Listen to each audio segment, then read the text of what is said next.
Welcome to IT Pro TV. I'm your host, Don. Coming at you live from San Francisco, California.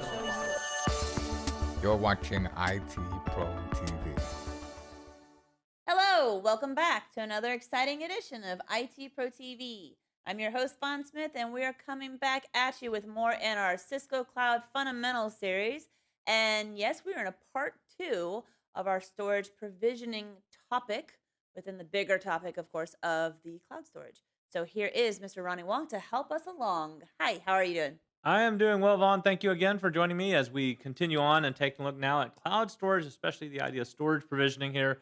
And as we move forward, we want to make sure, of course, that you understand the basics of storage, that then we're going to actually move into the cloud storage arena and start talking about more and more complex technologies there. Now, before we move on, Vaughn, in between our last episode and this episode, I want to point something out. Let's go ahead and take a look at my screen here just for a moment as we move on here, okay? So, Vaughn, during the entire last episode, okay, I pronounced this as Gallus field theory, okay? The great thing is we have a mathematician right here at IT Pro TV. He says, Ronnie, you are completely wrong. It is Galois.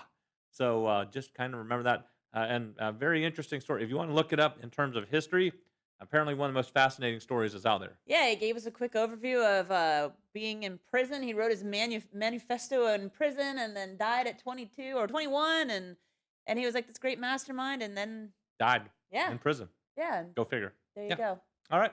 So just want to point that out. So before you go ahead and write me and go, you don't know how to pronounce that. It's true. I don't know how to pronounce that. But still, just want to make that correction before we moved on in case I have offended anybody by not knowing how to pronounce Mr. Galois' name. Okay.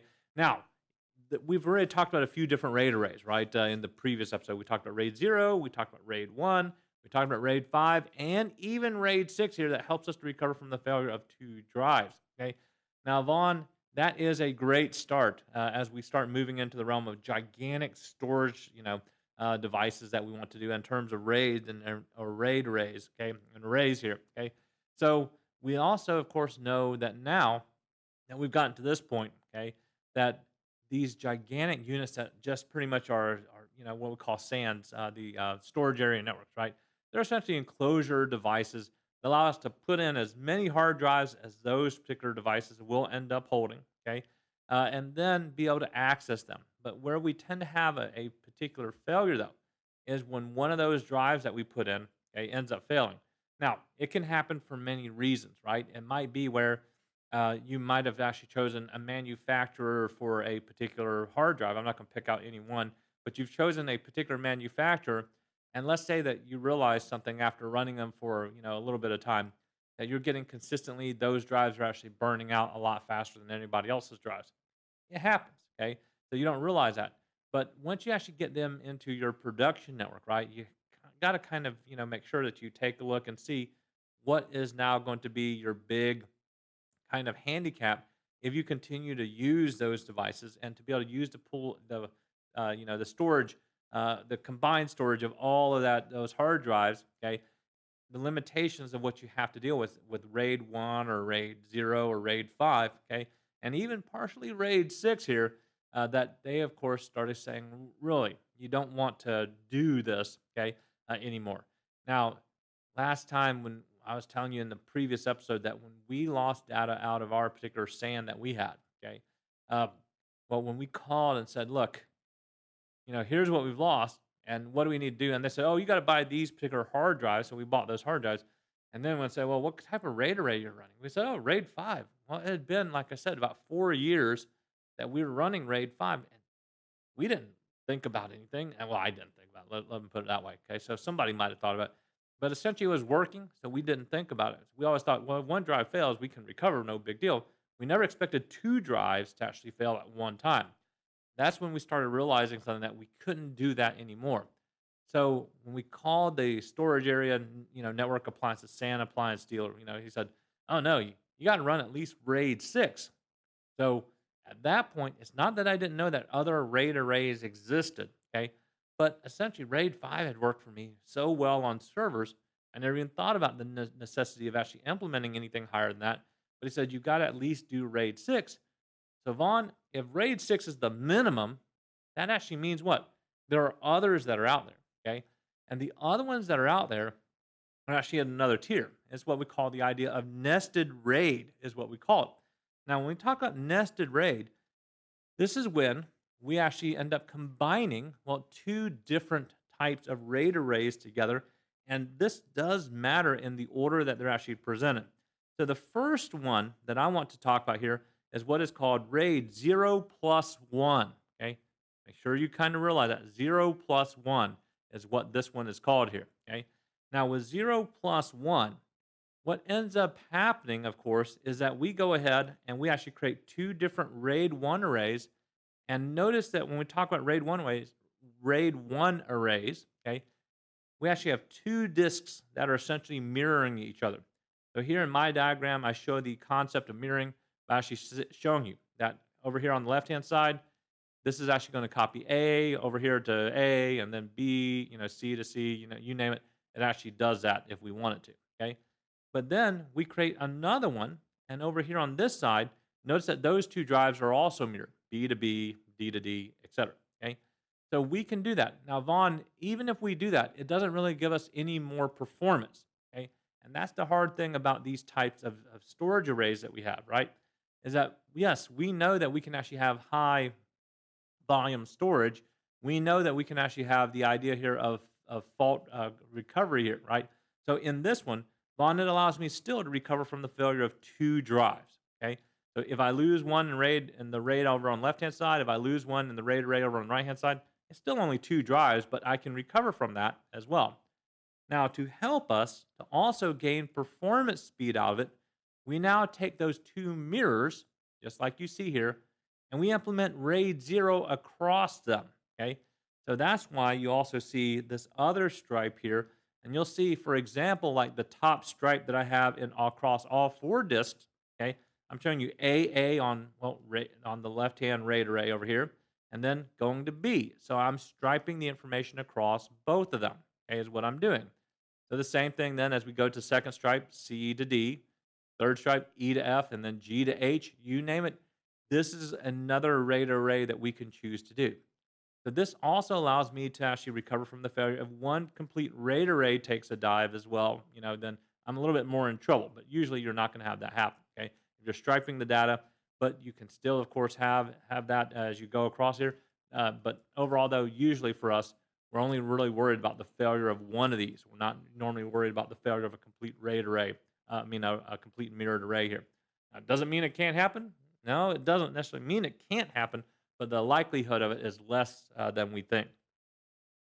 Now, Vaughn, there is a reverse theory to this too that we also want to make sure that we understand as well. So the other one is what we call, of course, RAID 1 plus 0. Okay, RAID 1 plus 0, though, allows us instead to actually create essentially a weird structure that we don't normally see here. Okay, so normally RAID 0 requires 3 disks is what it requires here. But notice that I actually have a 2-disk kind of RAID 0 right here. Striping across both of those, okay, is what we see. And then we implement a mirror across them. So we actually create one stripe over here, and that actually gets mirrored over here instead. So this actually allows me to actually say, hey, if I fail in one place, the entire array over here on RAID 0, then the other one can actually pick up. Now, it is a minimum of 4 disks. You can actually do more than that. But just realize that there's a difference in the order of what you choose to do. So it depends on what is needed for your network. Okay. So the recommendation, like I've actually heard, is you normally want to make sure you run at least RAID 6, if not even RAID 1 plus 0 or 0 plus 1. It just depends on what the need and structure of your network is. Just remember that when you start to do this, you also have to worry about this too. Okay. So in any of these circumstances, essentially you're losing part of your volume, right? So if you're actually doing any type of mirroring, remember that means, like, for example, right here, okay, I'm only getting access to 2 of these 4 drives on, okay, 2 of the 4 drives. That's half that I'm losing there. Same thing with this one on the RAID 1 plus 0, okay, striping pretty much inside here, okay, but I still am not really getting all the capacity of the 4 disks as well, okay. I'm again losing 2 out of this array as well. So just kind of realize that that is another part of what can happen. Okay, so it recovers so both of them actually help us to recover from something just a little bit differently here, right? The RAID 0 plus 1 recovers from the loss of 2 disks, okay? And then recovery from, or with 1 plus 0, recovers from the loss of a striped set is what it does. So that's a possibility when you start to take a look at this, okay? So that means both of these implementations here, as you start getting into these nested arrays, it becomes much more expensive to do so. But you have to think about how valuable your data is and why you would choose to use this. Once again, like I can tell you from the SAN vendor, they said, yeah, you shouldn't be running RAID 5 anymore. And as you actually go into forums and different things, you'll actually see people say, no, you don't even do that in your regular data center anymore. You pay for the extra storage, and you go ahead and you run RAID 6 or you run 1 plus 0 or 0 plus 1 instead. That way you always have that ability to make sure that you can recover. All right, so Vaughn, in everything that we've talked about so far, it seems like that we have now overcome all the failures in the world that we need to, except for one. So let's go back here and let's take a look at this again just briefly, okay? So Vaughn, when I talked about this, okay, what in the world implements the idea of this type of RAID array, okay? Well, they're all connected to something that we call a disk controller, okay? The disk controller is actually what sees those two and says, here's how we're going to treat it. We're going to do a RAID 0, RAID 1, RAID 5, RAID 6, RAID 1 plus 0, RAID 0 plus 1. The RAID controller does that. So Vaughn, if that is how all those disks are connected, the failure that I have to worry about then is what? The failure of the RAID controller itself.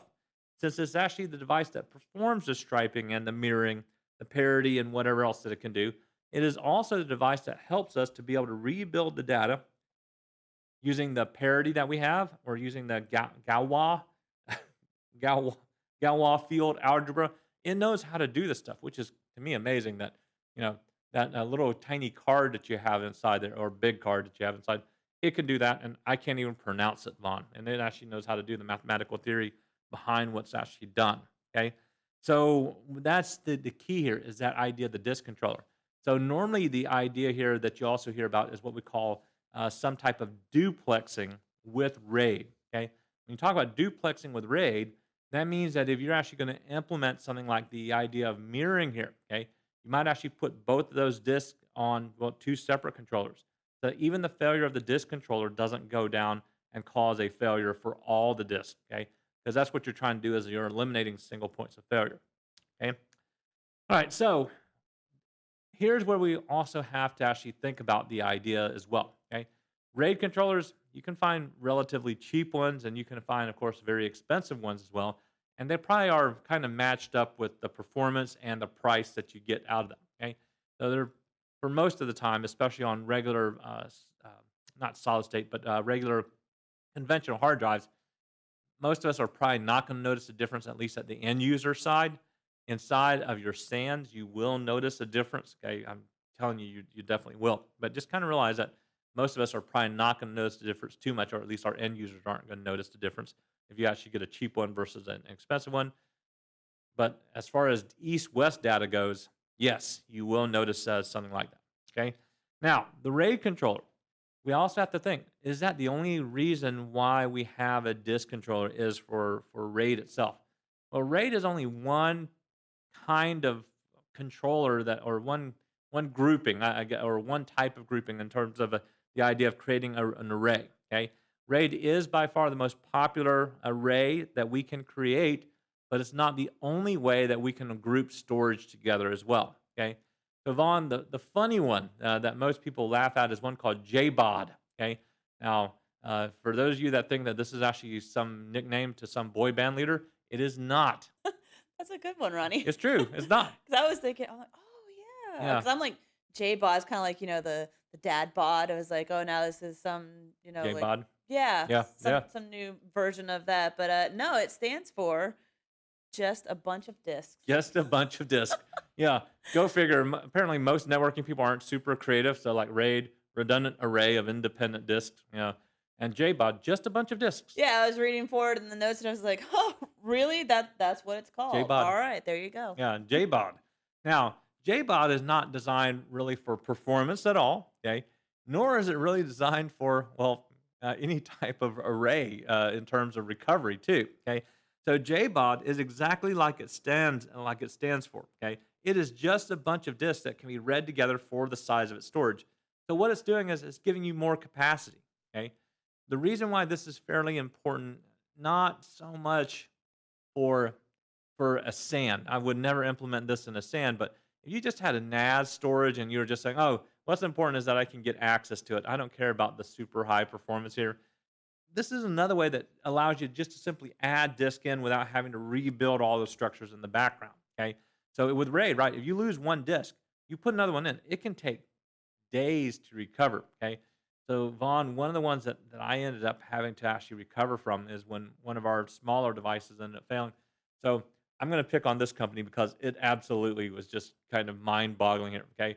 Um, I better not. Never mind. Let me not say that. But yeah, there was one particular storage unit that we had. Okay. And we had five, no, I think it might have been 8 drives in it. I can't remember exactly.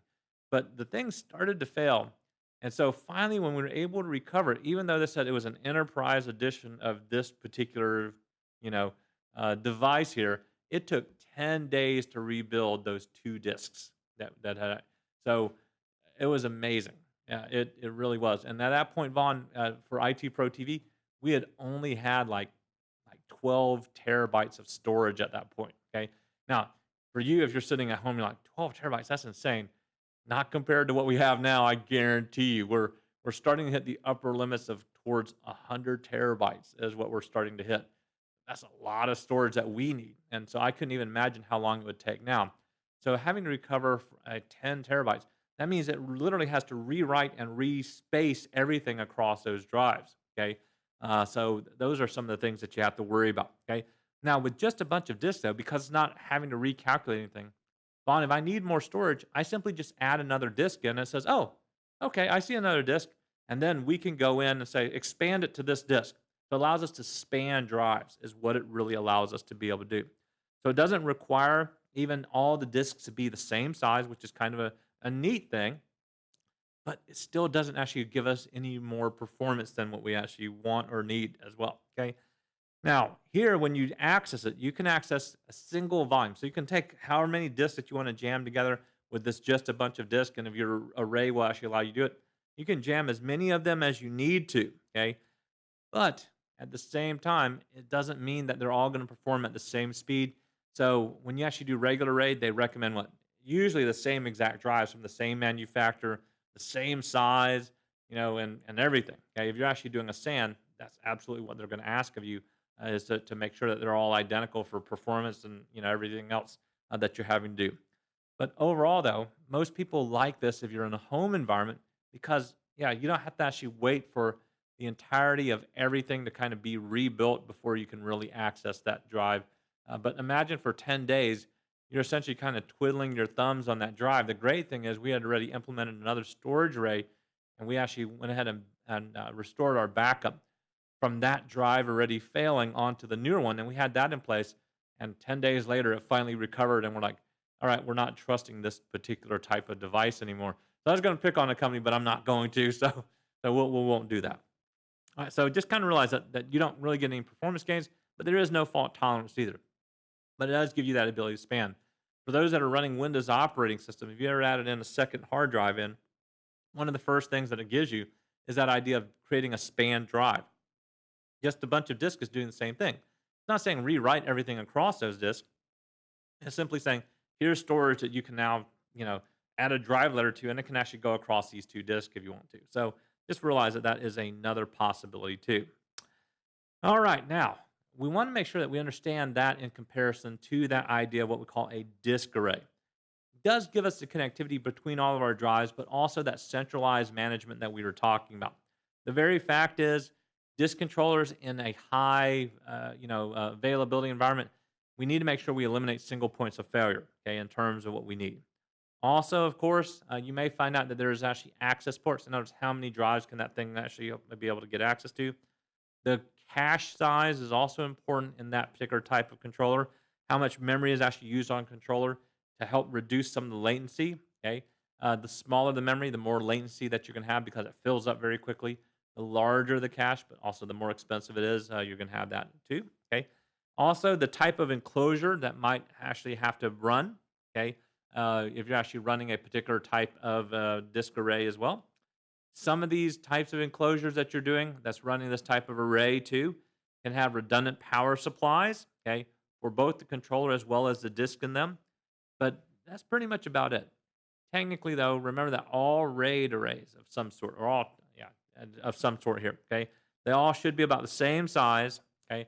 And one of the second bullet points I wrote was what I just told you. Don't think that you're going to recover from them in an instant, okay. It's not like today's solid state storage where you can do very many things very quickly.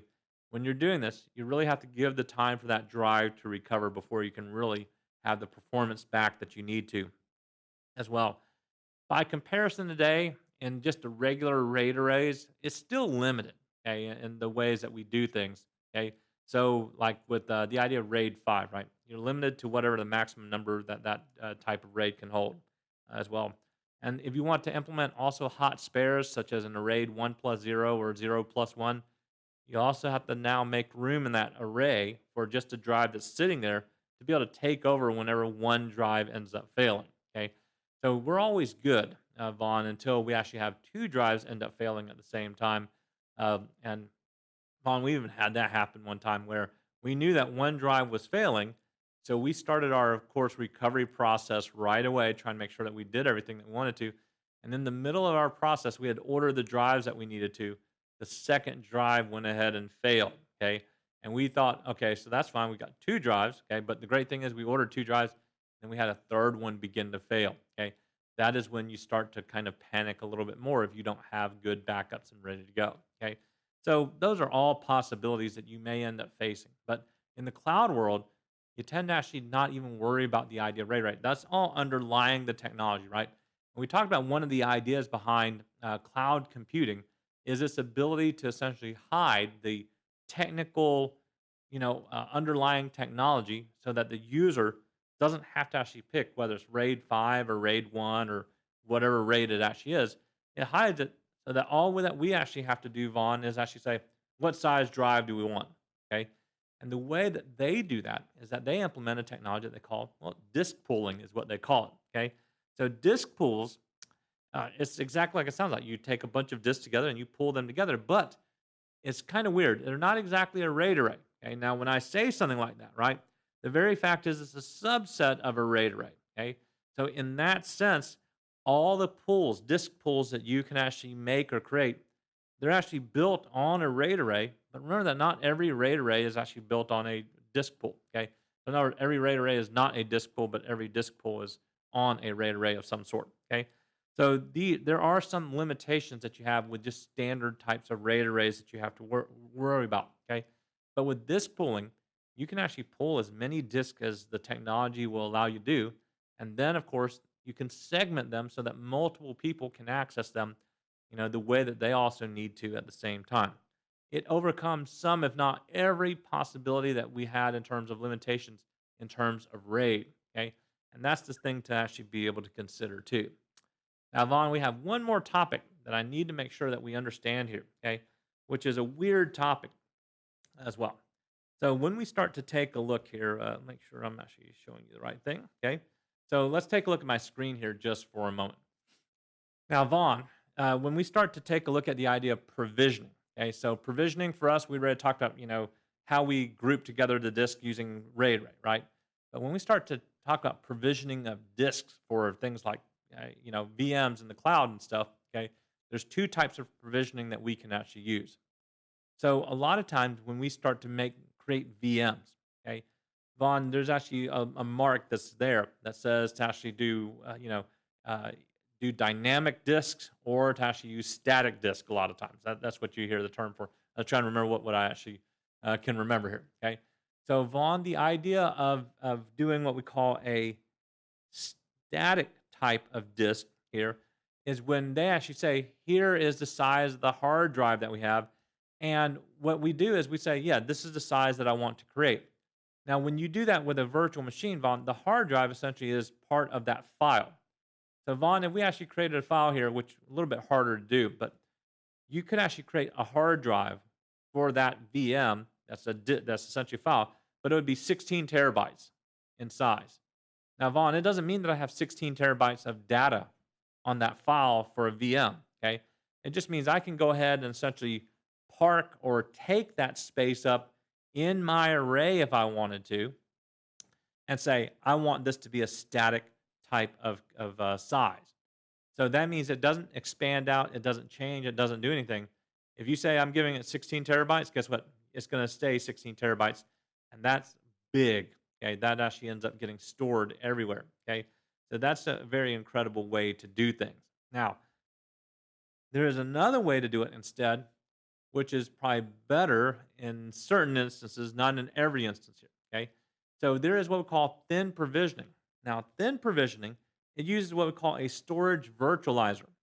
A storage virtualizer will say, hey, I know that there's a possibility of 16 terabytes here, but right now, okay, what we want to implement here, and I tried to make it look like it's across multiple disks here, okay, is I can go ahead and just provision 1 terabyte at this point. And Vaughn, if I need more, then it can dynamically provision more for me. In other words, it can expand out. And I just give it the minimum size, and I give it a maximum size that it can expand out to, okay? So it really does help when you do something like this. Now, let me kind of give you the caveat to some of this stuff, okay? In a lab environment, then provisioning is the way to go, okay? All the time. It's just the way that you want to do this. The reason why is unless you have an insanely gigantic, high-performance rig that has tons of storage in it, okay? More than likely, thick provisioning is not going to be your friend. So if you actually say, I'm going to build a virtual machine that's going to have a terabyte of storage, you'll have a single file that will actually be a terabyte in size. Okay, pretty hefty. Now, in thin provisioning, though, you might start off where it's just the size of the operating system and a few applications. So let's say that actually only takes up 40 gigabytes. That's still pretty hefty, but 40 gigabytes, Vaughn, even though I say maximum, it's going to actually take up a terabyte at some point, it doesn't automatically allocate it right away. Okay, it just ensures that free space at some point when it needs it, it will go ahead and account for it. So you'll never actually have to worry if you're running out of space here, but it will actually just account for it, but it won't provision it to you right away. Whereas thick provisioning, it always will. Okay, so what do you want to do here? The best practice is this, okay? In a real production network for your VMs, if you're actually doing this for real live production data, create thick provisioning, okay? You want that to be a static hard drive. You do not want the dynamically expanding. Now, just when I say that, all you that have dynamically expanding disks, don't run off and actually create the static one, but just kind of realize that usually in terms of best performance, the static one is the way to go. Now, just when I said that, I know somebody actually pointed out to me one day, said, oh, Microsoft recommends even in production to use dynamically expanding disk if you need to. Perfectly fine. Microsoft knows their product better than I'll ever know every inch of their product. I can only tell you from experience from different elements, right? From using different SANs, that I've always had the best experience in terms of statically assigning the drives that I needed to instead of waiting for that dynamically expanding disk. The worst on these, Vaughn, it usually has to deal with Windows machines when they get their updates today, okay? And you do this dynamic expanding thing, if it actually pulls in more and more of those updates and you're doing dynamically expanding, it has to kind of push everything out, right? Then it has to recalculate the size. Then it has to actually do all the other things that it does so it can actually make room for all these updates that you have ready to go too. Having a static size means it just has to download and copy the data onto that file, and then you're ready to go, okay? So those are kind of the two big ones that we want to make sure that you do understand as well. So Vaughn, from this point out, though, we'll start taking a look at, well, the different other types of storage things that we have to actually worry about, such as the idea of block storage as well as file storage too. We also need to talk about SANs and NASs. We also need to talk about, of course, the Cisco products that are also behind the stuff that they really want you to know about. So all that is still coming up in terms of cloud storage. But Vaughn, that will actually be a good stopping point for us then as we continue to move forward in cloud storage. All right. Well, thank you so much, Ronnie, for all that great information. And thank you for watching. But we're going to go ahead and sign off for IT Pro TV. I've been your host, Vaughn Smith. And I'm Ronnie Wong. We will see you soon.